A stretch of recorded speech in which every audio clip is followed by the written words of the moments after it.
Hello everyone. आज हम एक दूसरे पक्ष पे बात करना चाहेंगे जो कि सिविल सर्विस जितने भी अभ्यर्थी हैं, जितने भी कैंडिडेट्स हैं, एस्पिरेंट्स हैं, उनके दिमाग में ये डाउट रहता है कि मैम अब मेरे पास सिर्फ 6 मंथ्स बचे हैं प्रीलिम्स के लिए और मैंने पहले से तैयारी नहीं करी है, तो क्या मैं कर सकता हूँ? Is it doable? और प्रीलिम्स और मेंस के बीच जो आपका 3 या फिर 3.5 मंथ्स का जो आपके पास टाइम होता है, अगर मान लीजिए आपने पहले से नहीं पढ़ाई करी अच्छे से, आप नहीं इतना समय दे पाए हैं, जो हम एक सवा साल का जो हम पूरा एक साइकिल अपने दिमाग में लेके चलते हैं, तो अगर वो भी नहीं हुआ है तो क्या 6 मंथ्स में प्रीलिम्स की प्रिपरेशन हो सकती है? क्या हम प्रीलिम्स 1 महीने पहले, 2 महीने पहले इतने पोजीशन में पहुंच सकते हैं कि प्रीलिम्स क्लियर करना हमारे लिए पॉसिबल हो पाएगा? तो चलिए हम इस पर अब बात करते हैं। तो आप सबसे पहले देखिए कि आपको अपने पहले पूरे सिलेबस को इस 3 सब कैटेगरी में डालना पड़ेगा कि कोर स्टैटिक, फिर आपका हो गया करंट अफेयर्स और आपका ऑप्शनल। कोर और स्टैटिक में आपका हिस्ट्री, ज्योग्राफी, फिर आपका सोसाइटी वाला portion, constitution, Indian economy, international affairs, तो जितनी भी ये जो सारी चीज़ें हैं, डिजास्टर मैनेजमेंट, एनवायरनमेंट, ये आपका कोर या स्टैटिक पोर्शन हो गया। तो इसके लिए जो हमारी रेफरेंस बुक्स हैं वो NCERTs, ये हम अपने कंप्लीट करके रखेंगे। इसके बाद फिर हमारा जो चीज़ें सप्लीमेंट होंगी इन्हीं सारे कॉन्सेप्ट्स में, मान लीजिए आपने डिजास्टर मैनेजमेंट का स्टैटिक पोर्शन पढ़ा है और आपने उसमें साइक्लोन के बारे में पढ़ा है और आप देखते हैं कि इंडिया में बार बार साइक्लोन जो उड़ीसा का जो तट है वहाँ पे आके स्ट्राइक कर रहा है, तो ऑफकोर्स इट बिकम्स इम्पॉर्टेंट। तो ऐसे आप करके फिर करंट अफेयर्स में उसको लिंक करने की कोशिश करेंगे और साथ में आपका, क्योंकि आपके पास से प्रीलिम्स से पहले 6 महीने ही बचे हैं, मैं सोचूंगी कि दिसंबर से लेकर जनवरी टू मई तक आपके पास समय है, तो फिर आपको ऑप्शनल की भी एक रीडिंग तो लेके चलना ही है। तो इस हिसाब से हम अपनी पूरी प्रिपरेशन को डिवाइड करके चलेंगे। तो अब हम आ जाते हैं दिसंबर में। वही दिसंबर जो आपका, मान लीजिए आप 2022 के लिए लिख रहे हैं, तो 2021, दिसंबर 2021 would be your determining year. तो अब हम देखते हैं कि हम कैसे बढ़ सकते हैं। इनफैक्ट आई कैन से कि अगर आप UPSC 2020 भी लिख रहे हैं, तो आप अगर इस तरीके की स्ट्रैटेजी को अपने दिमाग में लेके चलते हैं, तो और if you are sincere to it, if you are committed to it, तो आप दिसंबर 2019 से भी अगर आप चीज़ें स्टार्ट करते हैं, तो हम देखते हैं कि हम कैसे फटाफट अपनी चीज़ें कंप्लीट कर सकते हैं। और मैं ये मान के चल रही हूँ कि इससे पहले आपने बिल्कुल भी एक सिंसियर तैयारी नहीं की है। तो सबसे पहले आप दिसंबर में अपना सिलेबस पिक करेंगे और उसको रट के रखेंगे और इन द सेंस याद करके रखेंगे, प्लस जो भी आपके पास्ट ईयर के क्वेश्चन पेपर्स हैं। प्रीलिम्स के लिए आप पिछले 10 साल के लिए ले लीजिए और मेंस के लिए आप करीब 2013 से 2019 के लिए अपने पास हमेशा एक कॉपी आपके पास हमेशा होना चाहिए, क्वेश्चन पेपर्स की और सिलेबस की। आप जैसे ही 1 या 2 दिन में, क्योंकि आपका समय कम है तो हमें फटाफट काम करना पड़ेगा, जैसे ही आप 1 या 2 दिन में ये सारा काम करके रखते हैं, the thing that will pick up is आपके कोर सब्जेक्ट जो स्टैटिक सब्जेक्ट्स हैं, तो आप हिस्ट्री उठा लीजिए, ज्योग्राफी उठा लीजिए और उसको रिवाइज करते रहेंगे। ऑप्शनल की फर्स्ट रीडिंग भी आप बिल्कुल स्टार्ट कर देंगे। और ये फाइनल स्टेज मैंने इसलिए लिखा है क्योंकि इसके बाद आप ऑप्शनल को फाइनली ही आपको फर्स्ट रीडिंग करना पड़ेगी, because you will not have the scope to change your optional, और कि मैं ऑप्शनल क्या करूँ या कंफ्यूज है। तो ये दिसंबर के आपके पास सिर्फ 6 महीने ही बचे हैं UPSC एग्जामिनेशन के लिए, तो आप अपना ऑप्शनल उठाएंगे और उसकी फर्स्ट रीडिंग स्टार्ट कर देंगे। ऑप्शनल के लिए मैंने पहले भी ऑप्शनल वाले मॉड्यूल में आपसे इसमें डिटेल में बात करी है कि आप किसी भी जो रिनाउंड कोचिंग इंस्टीट्यूट है उसका पूरा कोचिंग मटेरियल अपने पास मंगवा के रख लेंगे। अब हम आ जाते हैं करंट अफेयर्स। तो करंट अफेयर्स आप जून से ही, क्योंकि आप दिसंबर में आ गए, तो जून से लेकर दिसंबर में तो आप पढ़ना स्टार्ट कर रहे हैं, तो नवंबर तक का, जून, जुलाई, अगस्त, सितंबर, अक्टूबर, नवंबर, तो 6 महीने के आपके पास करीब मान लीजिए इंटू 100 पेजेस भी मान लें तो 600 पेजेस आपके पास रिवाइज करने के लिए हो जाएंगे। तो आप जून से पूरी तरह अपना फन टाइम को आपको हटाना पड़ेगा। आपके पास ज़्यादा स्कोप नहीं है कि आप लेजर एक्टिविटीज़ भी कर सकें या और भी कोई एक्टिविटीज़, तो आप 3 या 4 घंटे अपने करंट अफेयर्स जून से उठा के एक बार रीडिंग करना शुरू कर देंगे। न्यूज़पेपर के notes, taking and revising. Newspaper के नोट्स अगर मान लीजिए आपने दिसंबर से पहले थोड़ा बहुत भी न्यूज़पेपर पढ़ा, उसके नोट्स लिए, तो आप उसको रिवाइज करेंगे। और अगर नहीं तो आपने आज ही से, मतलब 1 दिसंबर से भी अगर आप स्टार्ट करते हैं, तो आप जो भी पढ़ेंगे उसका छोटा छोटा नोट बनाना शुरू कर देंगे और चूंकि अभी आपको बहुत ज़्यादा नॉलेज नहीं होगी कि न्यूज़पेपर से क्या नोट डाउन करना है और क्या नहीं करना है, तो आई वुड जस्ट सजेस्ट कि आप 5 या 6 चीज़ें हैं जो न्यूज़पेपर से नोट डाउन करेंगे। तो पहला आप जो चीज़ न्यूज़पेपर से नोट डाउन करेंगे that would be any fact और एनी डेटा। तो कोई भी फैक्ट या डेटा आ रहा है तो वो आप कर लेंगे। मान लीजिए कोई वर्ल्ड कोई इंडेक्स आया है वर्ल्ड के लिए, मान लीजिए ग्लोबल पॉवर्टी इंडेक्स आया है, ग्लोबल हंगर इंडेक्स आया, तो आप उसकी रैंकिंग और उसका थोड़ा बहुत डेटा कर लेंगे। दूसरी चीज़ आप न्यूज़पेपर से नोट डाउन करेंगे वुड भी कोई कमिटी, कोई कमीशन है जिसने अपनी रिकमेंडेशन दिए हैं, ठीक है। जैसे मान लीजिए TSR सुब्रमण्यम कमेटी है जो एजुकेशन रिफॉर्म से बनी है, उन्होंने कोई बात बोली तो आप लिखेंगे। तीसरा सुप्रीम कोर्ट का कोई वर्डिक्ट है तो उसके मेजर पॉइंट्स आप लिखेंगे। और फोर्थ, अगर मान लीजिए कोई इंटरनेशनल रिलेशन की कोई बात कही है, जैसे मान लीजिए इंडो चाइना या इंडो पाकिस्तान या इंडो इंडिया और आसियान, तो जितने भी इंडिया के जो मेजर ग्रुपिंग्स हैं, इंडिया की जो नेबिंग कंट्रीज हैं, उससे रिलेटेड अगर कोई बात होगी तो आप बस इतना ही 4 या 5 कॉन्टूर्स के अलावा आप ज़्यादा न्यूज़पेपर से चीज़ें नोट डाउन नहीं करेंगे, क्योंकि otherwise you will and up noting down redundant things और फिर आपके लिए रिविजन भी एक काफ़ी हेक्टिक एक्सरसाइज बन जाएगी। तो दिसंबर में आप जब बिगिन करेंगे तो you will start on these fronts. जनवरी में कोर सब्जेक्ट जितना आपने दिसंबर में किया है प्लस उसका रिगरस रिवीजन। ऑप्शनल में आई वुड, यहाँ पे मैंने आंसर प्रैक्टिस लिखा है, but I would still say कि आंसर प्रैक्टिस आप वो सारी स्टार्ट कर सकते हैं जो आपका स्टैटिक है। जैसे मान लीजिए आपका जिस सोशियोलॉजी के लिए मेरा जो पहला ऑप्शनल है वो है सोशियोलॉजी एज अ डिसिप्लिन और द रूट्स ऑफ सोशियोलॉजी, मतलब सोशियोलॉजी कहाँ से एग्जिस्टेंस में आया है। तो जितने भी स्टैटिक पोर्शन वाले जो आपके ऑप्शनल के आंसर हैं, मैं एक्सपेक्ट करूँगी अब थोड़ा थोड़ा उसको लिखना स्टार्ट कर दें। इस तरीके का हम ओवर एम्बिशियस प्लान हमने इसलिए बनाया है क्योंकि हमारे पास जस्ट 6 मंथ्स हैं एंड आई एम टेकिंग कि आपने इससे पहले कोई भी सीरियस स्टडी नहीं करी है। तो आप जो भी स्टैटिक पोर्शन रहेगा आपका पेपर 1 जिसको हम बोलते हैं ऑप्शनल का, काफ़ी स्टैटिक होता है। आप उसके चैप्टर वाइज चैप्टर पिछले साल के क्वेश्चन पेपर्स उठा के थोड़ा थोड़ा लिखना स्टार्ट कर देंगे just for your own practice. Current affairs, फिर वही हमने जो बात बोली, जून से मान लीजिए अगर आपने दिसंबर में 2 करंट अफेयर्स बुकलेट को अकम्प्लिश कर लिया है तो आप मान लीजिए जून जुलाई, तो अगर आप अब अगस्त और सितंबर की यहाँ पे उठा के आप उसको कंप्लीट करना शुरू कर देंगे। फिर न्यूज़पेपर नोट्स आप उसको लिखेंगे भी और रिवाइज भी करेंगे, जो भी आप नोट डाउन कर रहे हैं, जिसको हम पिछली अपनी स्लाइड पे डिस्कस कर सकें कि क्या क्या आपको नोट डाउन करना है। और उसके बाद आप प्रीलिम्स के मॉक टेस्ट वीकली लगाना शुरू कर देंगे, अनदर मेजर चीज़, क्योंकि now you are just 5 months away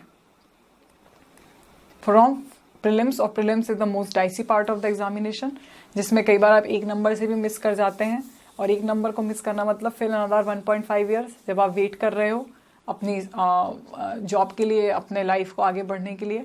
तो इट इज़ वेरी इंपॉर्टेंट कि आप वीकली जनवरी से, तो मान लीजिए 1 जनवरी से आप करते हो तो 7 जनवरी को आपको एक अपना पहला प्रीलिम्स का टेस्ट उठाना है। तो करीब 1 या 1.5 आवर्स आपको टेस्ट देने में लगेगा और 2 घंटे और आप जोड़ लीजिए जब आप उसके एनालाइज करेंगे अपना स्ट्रेंथ और वीकनेसेस, तो करीब 3 घंटे की या 3.5 घंटे की ये पूरी एक्सरसाइज रहेगी। तो आप इसको स्टार्ट कर देंगे जनवरी में। अब हम आते हैं फरवरी में, फिर है आपके कोर सब्जेक्ट्स। अगर आपका हिस्ट्री या ज्योग्राफी हो गया तो आप कॉन्स्टिट्यूशन उठा लीजिए, ठीक है।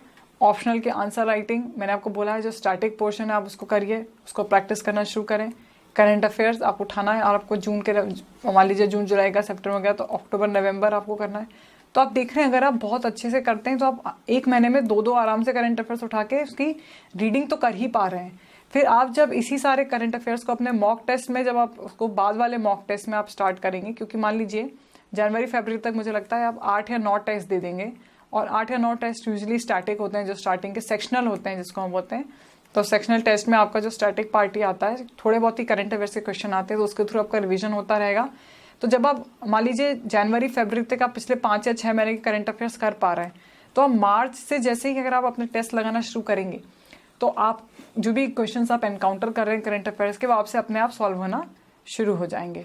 मार्च में आ जाते हैं हम, तो मार्च में आपका जो प्रीलिम्स मॉक्स जो रहेंगे उसमें आपको अपनी एक्यूरेसी डेवलप करनी पड़ेगी, आपका हिट रेशियो और आपका एलिमिनेशन टेक्निक आ जाना चाहिए।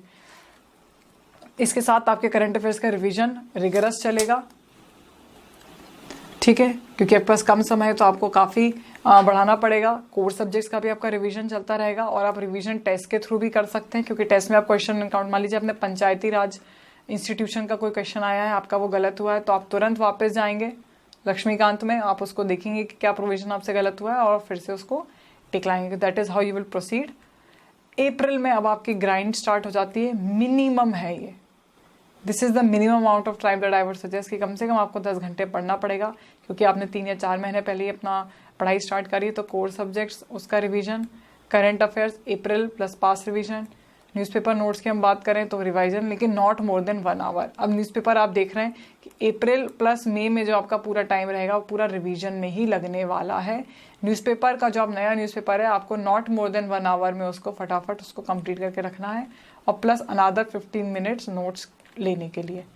And test to improve accuracy and investment plus revision, तो जितने भी आपके मान लीजिए 10 से 12 टेस्ट या 15 टेस्ट जो भी आपने अपने टारगेट सेट करा है वो आपके कंप्लीट हो जाने चाहिए। And by the end of this April I would तो जस्ट से कि आपके पूरे ही टेस्ट कंप्लीट हो जाना चाहिए। All of this is possible अगर आप 10 आवर्स प्लस की रोज पढ़ाई कर रहे हैं। काफ़ी सारे स्टूडेंट्स करते हैं, तो आप बिल्कुल ये नहीं सोचेंगे कि you are the only one doing that. In fact आपके पास इतना कम समय रहेगा तो मुझे लगता है कि एक फोकस्ड, लेज़र फोकस अप्रोच के साथ आप आगे बढ़ेंगे, तो आई थिंक वो डेफिनेटली आपको बेनिफिट करेगा। एंड यस, में जो आपका आ गया है टाइम, तो आप 10 घंटे प्लस आपको पढ़ना है। रिवीजन आप करेंगे अपने करंट अफेयर्स का प्लस टेस्ट का, तो आपके टेस्ट का आप रिवीजन करेंगे, करंट अफेयर्स का रिवीजन करेंगे, और बॉडी क्लॉक को आपको अपने फिक्स कर लेना है, क्योंकि आपका ब्रेन अब काफ़ी अपने स्पार्कलिंग मोड में होना चाहिए इन द मॉर्निंग, क्योंकि आपका जो एग्ज़ाम रहेगा वो 9 बजे से या फिर 10 बजे से 10 to 12 या फिर 9 से 11 जो भी आपका स्लॉट रहेगा। तो आपको सुबह में, इनफैक्ट मैं सजेस्ट करूँगी कि पूरे मई मंथ में आपका जो भी शेड्यूल है रात में जगने का, आप उसको धीरे धीरे कोशिश कट डाउन करेंगे और आप be a morning person. It is really important, क्योंकि वरना आपका ब्रेन ट्रेन ही नहीं रहेगा एग्ज़ाम के लिए। और मेंस के लिए अब अगर हम बात करते हैं तो प्रीलिम्स टू मेंस के बीच, क्योंकि हमने 6 महीने पहले ही प्रिपरेशन स्टार्ट करी है, तो कम से कम 10 से 12 घंटे का तो आपको टाइम डेडिकेट करना ही चाहिए। एंड इट इज़ डूएबल, इसमें कोई घबराने की बात नहीं है। कोर स्टैटिक सब्जेक्ट की आप वीकली आंसर राइटिंग कर लीजिए। मान लीजिए आप 1 मई के बाद 1 जून 2020 से स्टार्ट करते हैं, तो 1 जून के बाद 7 जून को आपने जो भी पढ़ा है आप उसका टेस्ट दे के आएंगे। अगर आप टेस्ट अभी से नहीं लिख पा रहे हैं, वीकली आंसर राइटिंग है, तो आप एक काम करें, जो लास्ट ईयर के क्वेश्चन पेपर्स हैं उस पर पर्टिकुलर चीज़ के ऊपर आप उसको उठाइए। मान लीजिए उन्होंने बोला है कि एयर मासेस के ऊपर ज्योग्राफी क्वेश्चन आया है जो कि स्टैटिक पोर्शन है, तो आप एयर मासेस वाला कंप्लीट करिए और उसको आप डायग्राम बना के आप उसको कंप्लीट करके आइए। इससे आपकी हैंड राइटिंग, क्योंकि आपके पास कुल मिला के 3.5 to 4 मंथ्स ही हैं, तो आपकी हैंड राइटिंग सुधरेगी, आप स्पीड की भी सुधरेगी और आपका प्रेजेंटेशन जो होगा ये भी सुधरेगा। इसलिए आई वुड सजेस्ट, क्योंकि इससे पहले आपने कोई तैयारी नहीं करी है, आपके पास कोई प्रायर एक्सपीरियंस नहीं है एग्जाम का, तो आप फर्स्ट वीक से ही अपनी आंसर राइटिंग भी प्रैक्टिस थोड़ी थोड़ी शुरू कर देंगे। फिर ऑप्शनल की भी आपको आंसर राइटिंग करनी है, तो वीकली अब ऑप्शनल आंसर राइटिंग, तो कुल मिला के मान लीजिए आपके पास 15 और कुल मिला के 25 चैप्टर हैं। तो if I speak for sociology, तो हमारी पहले पेपर में 10 यूनिट्स हैं, तो 1 यूनिट पर वीक तो आपको कंप्लीट करना ही है, प्लस आंसर राइटिंग। तो आप इस तरीके का आपको एक एम्बिशियस टारगेट लेके आगे बढ़ना है। करंट अफेयर्स पूरा रिगरस रिवीजन, जो इस साल का जो मई मंथ का भी रिवीजन है वो, प्लस जो पिछले 5-6 महीने का जो आपके पास रिवीजन है वो आपको करते रहना है। प्रैक्टिस एटलीस्ट 6 या 7 एसेज में आपसे बोलूँगी कि कुल मिला के जो आपके पास 3.5 मंथ्स हैं, तो आप 6 या 7 एसेज तो लिखिए ही। आप वीकली लिखिए, या फिर अगर आप पूरा ऐसे भी लिख पा रहे हैं तो उसकी ब्रॉड कॉन्ट्यूरिंग, उसकी जो लाइंस होती हैं, जो वेरियस हम जो एस्पेक्ट्स बोलते हैं, पिलर्स होते हैं जिसको हम डील करते हैं, तो वो आपको 100% करके जाना ही है।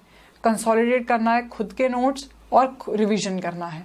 और ऑप्शनल मैंने आपको बताया है कि ideally everything should be under 100 sheets, तो आपका ऑप्शनल भी रहेगा। तो मान लीजिए आपने अलग अलग सोर्सेज रेफर करे हैं, तो मैं आपसे ये रिक्वेस्ट करूँगी कि आप अंडर 100 शीट्स, A4 शीट्स जो होती हैं आपकी, उसमें उसका ब्रॉड उसका स्ट्रक्चर, उसका स्केलेटन लिख के आप उसको फटाफट रिवीजन भी शुरू कर देंगे। और ये जो हमारा पूरा मॉड्यूल है, of course it is over ambitious, लेकिन चूंकि हमें अपने पहले अटेम्प्ट में ही, और जो उसको हमने थोड़ा लेट अटेम्प्ट किया है, आपने दिसंबर से ही अटेम्प्ट पिकअप किया है, तो आपके पास पूरा भी 1 साल भी नहीं है, कुल मिला के 6-7 महीने ही आपने डेडिकेट करें, 8 महीने आपने डेडिकेट करें। तो अगर हम उसमें भी एक रैंक लेना चाहते हैं, तो आई एम सो श्योर कि अगर आप इस तरीके से एक प्रैग्मेटिक अप्रोच रखते हैं और you stick to your time limits, जनवरी, फरवरी, मार्च, अप्रैल, मई, जून, और उसके बाद आपका जो 4 महीने, अगर आप इस तरीके से अपना वीकली अपना शेड्यूल रखते हैं, बहुत अच्छे से उसको रिवाइज करते हैं, डिस्कस करते हैं, आंसर लिख के आते हैं, तो आई एम सो श्योर कि आपको अंडर 100 रैंक का तो I can not assure you, but definitely आपकी टॉप 300 में, 200 में, 400 में आपकी रैंक आना सुनिश्चित हो जाती है। तो इस तरीके से भी आप कर सकते हैं। और अगर आपका थोड़ा बहुत भी, अगर आपको रीडिंग का और आपको शौक है, अगर आप और कोई प्रोग्राम्स देखते हो उसको भी आप इंक्लूड कर पा रहे हैं, तो डेफिनेटली आप अंडर 100 में भी आने के लिए एस्पायर कर सकते हैं। लेकिन इस तरीके की ओवर एम्बिशियस अप्रोच के लिए आपको 10 से 12 घंटे अपने आप को पूरी तरह डेडिकेट करना पड़ेगा टू योर कॉज, जिसमें कि आपको जो हमने पहले जो बात करी है कि आपको ब्रेक्स हो गया या फिर मूवीज़ देखना हो गया, तो आपको थोड़ा सा उसमें कट डाउन करना ही पड़ेगा, but it is completely doable with a lot of discipline and rigorous routine. Thank you.